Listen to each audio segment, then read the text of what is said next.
What is going on with vaccine procurement in Canada? As one of the richest countries in the entire world, you would assume we'd be at the front of the pack, utilizing our vast manufacturing and financial capacity to be among the world's leading nations in inoculation.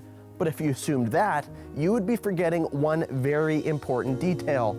Our Prime Minister is Justin Trudeau. In the past 11 months, while Canada has spent more per capita on COVID-19 than any other country in the entire world, the Trudeau government has literally created no domestic vaccine production capacity. Zero.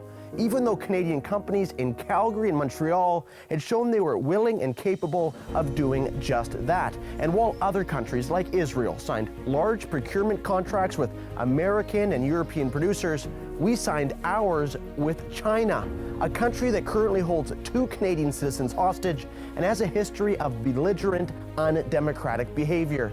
Unsurprisingly, days after that deal was signed, the communist regime reneged on its commitment and left Canada holding the bag. I mean, who could have possibly seen that coming besides, of course, everyone? And the results are now speaking for themselves. Canada has one of the lowest vaccination rates in the entire world, behind virtually every developed country and many poor developing countries as well.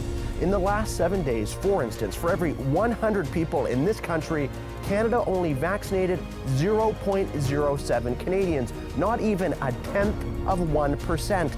In that same time, France, Poland, and Romania all vaccinated more than double that amount. The United States and the UK vaccinated more than 7 times that amount. And while we've only vaccinated around 3% of our entire population, Israel has vaccinated 74% of its entire country and are preparing to return it to normal. It's almost as if printing money doesn't actually solve any problems, and giving $1 billion to We Charity didn't produce any vaccines. Fortunately, Canadians are starting to wake up, with 57% now saying Trudeau has done a poor job of securing doses for the population. A glaring example of not only incompetence but negligence that hopefully Canadians will remember whenever we head into the next election.